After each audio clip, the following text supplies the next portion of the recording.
திருப்பரங்குன்றம் பிரச்சனைக்குரிய பகுதியா மக்கள் ஆக்கல, அது அரசியல்வாதிகள் ஆக்கியிருக்காங்க. அது மக்கள் பிரச்சனை கிடையாது. மக்கள் பிரச்சனை என்ன அப்படின்னு கேட்டீங்கன்னா, மக்கள் எங்களுக்கு இது தேவை அப்படின்னு தன்னெழுச்சியா ஒரு விஷயத்தை கேட்டு ஒரு சாலை மறியலோ ஒரு மிகப்பெரிய மறியலோ பண்ணுனாங்க அப்படின்னா அது மக்கள் பிரச்சனை. ஒரு மத நல்லிணக்கமா இருந்த பகுதியை சம்பந்தமே இல்லாம ஒரு சர்ச்சைக்குரிய ஒரு கருத்தை தெரிவிச்சு மக்கள் கிட்ட கிளர்ச்சியை உண்டு பண்ண பாக்குறாங்க. திருப்பரங்குன்றம் தொகுதியை பொறுத்த வரைக்கும் பாஜக எப்படியாவது ஒரு மதவாதத்தை திணித்து தன்வசப்படுத்திக்கிறணும். பாஜகவுக்கு பெரும்பாலும் தமிழகத்துல நல்ல வரவேற்பு இல்லை அப்படின்றது எல்லாருக்கும் தெரிஞ்ச விஷயம்.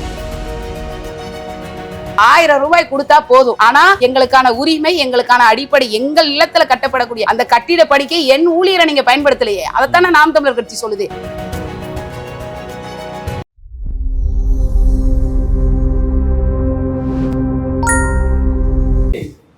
தாய் தமிழ் உறவுகளுக்கு வணக்கம்.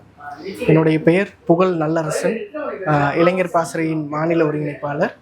அருண் தமிழ் வலையொலி தொடங்கியிருக்காங்க. தொடக்கத்தில் எது ஒன்றையும் வீண் முயற்சி என்பார்கள், வென்று விட்டால் அதுவே விடாமுயற்சி என்பார்கள். ஆகையால் இந்த வலையொலி வெற்றிகரமாக வெல்வதற்கு நம்ம தாய் தமிழ் உறவுகள் அனைவரும் அவர்களுக்கு உறுதுணையாக இருப்போம். தமிழ் சார்ந்த, தமிழர் வரலாறு சார்ந்த, தமிழருடைய வாழ்வியல் சார்ந்த கருத்துக்களை இந்த வலையொலியில் நீங்கள் பார்க்கலாம். எல்லாருமே சப்ஸ்கிரைப் பண்ணுங்கள், ஃபாலோ பண்ணுங்கள். நன்றி. வணக்கம். திருப்பரங்குன்றத்தின் நாம் தமிழர் கட்சி வேட்பாளராக உங்களை அறிமுகப்படுத்தியிருக்காங்க. உங்களை ரொம்ப மகிழ்ச்சி. உங்களோட வெற்றிக்கு எங்களோட வாழ்த்துக்கள் அறிந்தவன் சார்பாக.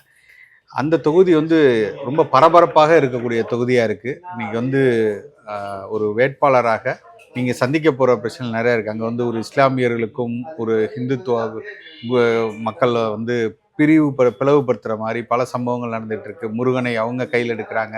இந்த மாதிரி சர்ச்சைகள் இருக்கக்கூடிய ஒரு பகுதியில் வேட்பாளராக நீக்கப்படும். உங்களோட வெற்றி வாய்ப்பு எப்படி இருக்குன்னு நினைக்கிறேன்? முதல்ல நன்றி உங்களோட வாழ்த்துக்களுக்கு.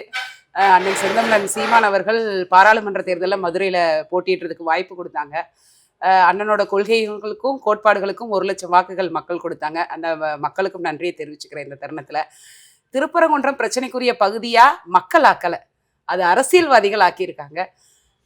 அது மக்கள் பிரச்சனை கிடையாது. மக்கள் பிரச்சனை என்ன அப்படின்னு கேட்டிங்கன்னா, மக்கள் எங்களுக்கு இது தேவை அப்படின்னு தன்னெழுச்சியா ஒரு விஷயத்தை கேட்டு ஒரு சாலை மறியலோ ஒரு மிகப்பெரிய மறியலோ பண்ணுனாங்க அப்படின்னா அது மக்கள் பிரச்சனை. இதுவரைக்கும் திருப்பரங்குன்றம் சார்ந்து எந்த மக்களாவது, அது இந்து சமய மக்களாக இருக்கட்டும் இல்லை இஸ்லாமிய சகோதரர்களாகட்டும், யாராவது மக்கள் கிளர்ச்சியா இதை பண்ணுனாங்களா? இது அரசியல்வாதிகள் அவர்களோட வாக்கு வங்கிக்காக இல்லாத ஒரு பிரச்சனையை அவர்கள் உருவாக்கி ஒரு சர்ச்சைக்குரிய கருத்தை ஒரு பாராளுமன்ற உறுப்பினர் பதிவு செய்யறாரு. அந்த பதிவு செய்ததுக்கு பிறகு இந்த திருப்பரங்குன்றம் சச்சரவு வந்ததா, இல்ல அந்த பாராளுமன்ற உறுப்பினர் இந்த சர்ச்சைக்குரிய கருத்தை பதிவு செய்யறதுக்கு முன்னாடி இருந்தே இந்த பிரச்சனை இருக்கா? அறிவார்ந்த தமிழ் மக்கள் சிந்திக்கணும். அப்ப என்ன அப்படின்னா, அமைதியா இருக்கக்கூடிய ஒரு பகுதியில முதல் படை வீடான திருப்பரங்குன்றம் ஒவ்வொரு பௌர்ணமியிலையும் நாங்கள் போய் வழிபட்டு இருக்க எங்களோட மூத்த தெய்வம் இறை. அவ்வளவு நம்பிக்கை கொண்ட நாங்கள் மக்கள் இருக்கோம். இஸ்லாமிய சகோதரர்கள் எங்களோட திருவிழாக்கள்லையும் எங்களோட கொண்டாட்டங்கள்லையும் கலந்துக்கிட்டு இருக்காங்க. அவர்களோட சந்தனக்கூடு பெருவிழா அப்படின்னு பல பண்டிகைகளை ஒரு மத நல்லிணக்கமா இருந்த பகுதியை சம்பந்தமே இல்லாம ஒரு சர்ச்சைக்குரிய ஒரு கருத்தை தெரிவிச்சு மக்கள் கிட்ட கிளர்ச்சியை உண்டு பண்ண பாக்குறாங்க. இன்றளவு மக்கள் புரட்சி அது கிடையாது. ஏன் நான் அந்த கேள்வியை கேட்கறேன்னா, அங்க பாஜக உள்ள நுழைஞ்சு அவர்கள் இந்துக்கள் அப்படின்னு சொல்லி எல்லாத்தையும் ஒருங்கிணைத்து தனக்கான வாக்கு வங்கியா மாத்த பாக்குறாங்க. ஒரு பக்கம் திமுக அதை கிளறி விட்டு பாருங்கள், எல்லா இந்துக்களையும் சண்டை போட வைக்கிறாங்க, இந்த பாஜக எப்படிலாம் பண்ணுது அப்படின்னு சொல்லி மற்றவர்களை எல்லாத்தையும் ஒருங்கிணைத்து, இஸ்லாமியர்கள் சிறுபான்மையர் எல்லாத்தையும் ஒருங்கிணைத்து, நாங்கள் தான் உங்களுக்கான ஒரு சரியானவர்கள், பாருங்க அவர்களை எதிர்க்கக்கூடியவர்கள் நாங்கள் தான் சொல்லி அவங்க ஒரு அரசியல் அங்க தூண்டுறாங்க. இதற்கு இடையில நாம் தமிழர் கட்சி எப்படி இந்த இரு கட்சிகளுக்கு இடையில வாக்குகளை பெற்று எப்படி அந்த வெற்றி சாத்தியம் மக்கள் எப்படி நினைக்கிறாங்க? முதல்ல நம்ம ஒரு விஷயத்தை தெளிவா புரிஞ்சுக்கணும். அந்த பகுதிவாழ் அடிப்படை மக்கள் அப்படின்ற முறையில அந்த கருத்தை சொல்றேன். திருப்பரங்குன்றம் சட்டமன்ற தொகுதி அப்படின்றது 1956 நினைக்கிறேன். அங்க சட்டமன்ற தேர்தல் ஆரம்பிச்சதுல இருந்து இன்றளவும் பெரும்பாலான ஒரே ஒரு இடைத்தேர்தல் மட்டும்தான் திராவிட முன்னேற்ற கழகம் ஜெயிச்சிருக்கு. மற்ற ஃபுல்லாவே எப்பவுமே திருப்பரங்குன்றம் தொகுதியை அதிமுக தான் தன்வசப்படுத்தியிருக்கு. பாஜகவுக்கும் அந்த தொகுதிக்கும் சம்பந்தமே கிடையாது. எப்படியாவது அங்க முதல் படை வீடு இருக்கு, முருகப்பெருமான் இருக்காரு, அதனால இந்து சமய மக்கள் சமயம் சார்ந்த மக்கள் தான் இருப்பாங்களோன்னு ஒரு தவறான கணக்கிட்டு அவங்க இப்படி ஒரு பிரச்சனையை உருவாக்குறாங்க. திராவிட முன்னேற்ற கழகமும் அங்க போட்டியிடுறது கிடையாது. எப்பவுமே கம்யூனிஸ்ட் கட்சிக்கான கூட்டணி கட்சிக்கான ஒரு இட ஒதுக்கீடா தான் அந்த தொகுதியை ஒதுக்கியிருக்காங்க. எப்பவுமே தொகுதி மக்கள் கிட்ட பிரச்சனை கிடையாது. இரண்டாவது, திருப்பரங்குன்றம் தொகுதியை பொறுத்த வரைக்கும் பாஜக எப்படியாவது ஒரு மதவாதத்தை திணித்து தன்வசப்படுத்திக்கிறணும். பாஜகவுக்கு பெரும்பாலும் தமிழகத்துல நல்ல வரவேற்பு இல்லை அப்படின்றது எல்லாருக்கும் தெரிஞ்ச விஷயம். இப்ப என்ன செய்யறாங்க அப்படின்னா, மதம் சார்ந்த எங்க ஒரு ஆன்மீக திருத்தலமா இருக்கும், அது ஏதாவது ஒரு கருத்தை தெரிவிச்சிடும், அது மூலியம் ஒரு சர்ச்சை உருவாக்கும், அதன் மூலமா மக்களை தன்மையப்படுத்திடுவோம் அப்படின்னு. ஆனா மக்கள் ரொம்ப தெளிவா புரிதலோட இருக்காங்க. நம்ம வந்து இந்தியாவோட மிகப்பெரிய பலமே வந்து வேற்றுமையில் ஒற்றுமை தான். திருப்பரங்குன்றத்துல மட்டும் நாங்க இந்துக்கள் இஸ்லாமியர்களும் பிரிஞ்சு போயிட மாட்டாங்க, பிரியவும் மாட்டாங்க மக்கள். இல்லை, இதற்கு இப்போ நாம் தமிழர் கட்சி இந்த இடையில வந்து நீங்கள் உங்களோட கருத்துக்களாக, உங்களோட கொள்கைகளாக, உங்களோட வாக்கை பெறுவதற்கு நீங்கள் செய்யக்கூடும் பரப்புரை எப்படி இருக்க போகுது? பொதுவாகவே நாம் தமிழர் கட்சி இந்த பிரச்சனைன்னு இல்லை, எங்களுக்கு வந்து மக்களோட அடிப்படை தேவைகள் என்ன அப்படின்றத பார்த்து, உங்களோட அடிப்படை தேவைகள் அங்க நிறைவேறி இருக்கா அப்படின்றத பார்த்து அதை நாங்கள் வந்தால் நிறைவேற்றி தருவோம் அப்படின்றத எங்களோட. திருப்பரங்குன்ற பகுதியை பொறுத்த வரைக்கும் முதல்ல அடிப்படை பிரச்சனை என்ன அப்படின்னா, பெரும்பாலான ஊடகங்கள் இந்த பிரச்சனை குறித்து பேச மறுக்குது. இன்னைக்கு மதுரை காமராசர் பல்கலைக்கழகம் திருப்பரங்குன்றம் தொகுதிக்கு உட்பட்ட இடத்துல இருக்கு. அந்த பல்கலைக்கழகம் கடந்த 4 ஆண்டுகளுக்கு மேலாக நிதிச்சுமைக்கு உட்பட்டு பல அங்க பணி செய்த ஊழியர்கள் கிட்டத்தட்ட 136 பேர் எந்தவித முன்னறிவிப்பும் இன்றி பணி நீக்கம் செய்யப்பட்டாங்க. அவங்க எத்தனையோ முறை போராட்டம் செய்தாங்க. அதே பகுதியில வெளியில போராட்டம் பண்ணாங்க, சாலை மறியல் பண்ணாங்க, முதல்வரை சந்திச்சு மனு கொடுத்தாங்க, ஏதாவது ஆட்சியர்கிட்ட மனு கொடுத்தாங்க. 10 ஆண்டுகளுக்கு மேலாக 15 ஆண்டுகளுக்கு மேலாக நாங்க இதே பல்கலைக்கழகத்துல நம்பி வேலை பார்த்தோம், எந்தவித முன்னறிவிப்பும் இன்றி நீங்க எங்களை திடீர்னு பணி நீக்கம் செய்றீங்களேன்னு கேட்டாங்க. அந்த மனுக்களுக்கோ அவர்களோட கோரிக்கைக்கோ இன்னைக்கு வரைக்கும் இந்த திராவிட கட்சிகள்னு சொல்லக்கூடிய இல்ல அந்த பகுதியோட சட்டமன்ற உறுப்பினராக இருக்கட்டும், இந்த ஆளுகின்ற திமுகவா இருக்கட்டும், யாருமே இது வரைக்கும் இல்ல அந்த தொகுதியை நாம் தன்வசப்படுத்தணும்னு நினைக்கக்கூடிய பாஜகவா இருக்கட்டும், இது வரைக்கும் அவர்களுக்காக ஒரு முறையாவது குரல் கொடுத்திருக்காங்களா? அவங்களோட பிரச்சனை தான் என்னன்னு கேள்வி கேட்டிருப்பாங்களா? கிடையாது.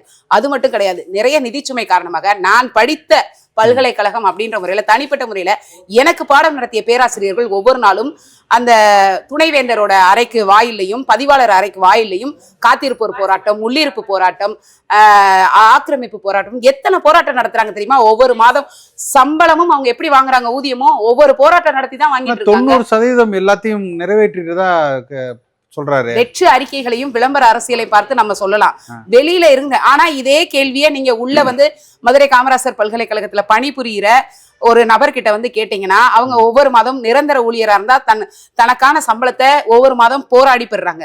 பணி நிறைவு பெற்று அவங்களோட ஓய்வூதியம் சொல்றாங்களே, அவங்களே ஓய்வூதியதாரர்களே பல போராட்டங்களை முன்னெடுத்து இருக்காங்க. நான் வந்து இன்னைக்கு சட்டமன்ற தேர்தலில் நான் ஒரு வேட்பாளரா நிக்கிறேன் அப்படின்றதுக்காக வெறும் வாய் வார்த்தைக்காக சொல்லல. அந்த பகுதி வாழ் மக்கள், அந்த பல்கலைக்கழகத்துல படித்த ஒரு முன்னாள் மாணவி அப்படின்ற அடிப்படையில சொல்றேன். அத்தனை போராட்டங்கள், 136 பேர் பணி நீக்கம், இன்னைக்கும் எனக்கு பணியில சேருங்கன்னு சொல்லி கோரிக்கை வச்சிருக்காங்க. இன்னைக்கும் பல ஊழியர்கள் பகுதி நேர பணியாளர்களா தான் இருக்காங்க, சரியான ஊதியம் இல்லாம. அவங்க வந்து இன்னைக்கும் எங்களுக்கு பணி நிரந்தரம் வேணும், எங்களை 20 ஆண்டுகளமா வேலை செய்யறோம், எங்களுக்கு அதை வந்து அரசு பணியா மாற்றணும், ஒருவேளை பணி நிரந்தரம் கொடுத்தா எங்களுக்கு அதுல முன்னுரிமை கொடுக்கணும், பல கோரிக்கைகள் வைக்கிறாங்க. இது திருப்பரங்குன்றத்தோட பிரச்சனை. இன்னைக்கு பாஜக என்ன சொல்லும், நாங்க தான் எய்ம்ஸை திறந்தோம், இன்னைக்கு திருப்பரங்குன்றம் போன்ற ஒரு பகுதிக்கு மிகப்பெரிய அளவுல ஒரு மருத்துவ வசதியை கொண்டு வந்திருக்கோம் அப்படின்னு சொல்லுவாங்க. நீங்க மாசம் 1000 ரூபாய் கொடுக்குறீங்க இங்க ஆளுகின்ற கட்சி, ஆனா அந்த எய்ம்ஸ் கட்டுமான பணி வந்து கிட்டத்தட்ட நிறைவடைய போகுது அப்படின்னு சொல்றாங்க. எய்ம்ஸ் பணி முடிஞ்ச உடனே முதல்ல அங்க வேலை வாய்ப்பு திருப்பரங்குன்ற பகுதி வாழ் மக்களுக்கு தான் முன்னுரிமை இந்த அரசால அறிக்கை கொடுக்க முடியுமா? நான் கேட்கிறேன். இல்ல நாங்க கட்டுமான பணியே அங்க கட்டண பணியாளர்கள் இல்லையா? என் உள்ளூர்வாசிகள், கிராமப்புற வேளாண் குடிமக்கள் எத்தனை பேர் கட்டண பணியாளர்கள் இருக்காங்க, அதுல எத்தனை பேர் இந்த எய்ம்ஸ் கட்டட பணிக்கு நீங்க வேலைக்கு எடுத்தீங்க? அப்ப 1000 ரூபாய் கொடுத்தா போதும், ஆனா எங்களுக்கான உரிமை, எங்களுக்கான அடிப்படை, எங்கள் இல்லத்துல கட்டப்படக்கூடிய அந்த கட்டிட பணிக்கை என் ஊழியரை நீங்க பயன்படுத்தலையே, அதைத்தானே நாம் தமிழர் கட்சி சொல்லுது. எங்கள் நிலத்தை நாங்க ஆட்சி செய்யணும்னு, எங்களுக்கான உரிமை, எங்க பகுதியில கட்டப்படுற கட்டிடத்துக்கே எங்களால பணிக்கு போக முடியல அப்படின்னா, நாளைக்கு இந்த எய்ம்ஸ் திறந்ததுக்கு அப்புறம் அதுல பணியாளர்களா நான் இருப்பேனா, வட இந்தியன் இருப்பாங்கன்ற கேள்வி எளிதா இல்லையா?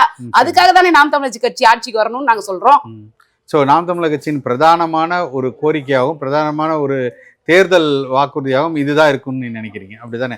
அதை தாண்டி பெண்ணாக நீங்கள் சவால்கள் இருக்கும் இல்லையா? இந்த தொகுதியில நீங்க வேட்பாளராக சென்று ஒவ்வொரு தடவையும் வாக்குகள் கேட்கும்போது நீங்க எப்படி உணர்றீங்க அதை? இல்ல அந்த மாதிரி சவால்லாம் கிடையாது. நான் என்னைக்குமே அண்ணன் சொல்லியிருக்காங்க இல்லையா, ஆணும் பெண்ணும் நிகரென கொள்வதால் தான் இவ்வுலகம் அறிவில் ஓங்கி தலைக்குமான்னு பாட்டன் பாரதி சொன்னான். ஆணும் பெண்ணும் நிகரென கொள்கிறேன், அதனால நான் பெண், அதனால எனக்குள்ள ஒரு பலவீனம் இருக்கும், எனக்குள்ள ஒரு சோர்வு இருக்கும், எனக்குள்ள ஒரு தொய்வு இருக்கும், எனக்குள்ள ஒரு சில உடல் மாறுபாடுகள் இருக்கும். அதனால அப்படின்லாம் இல்ல.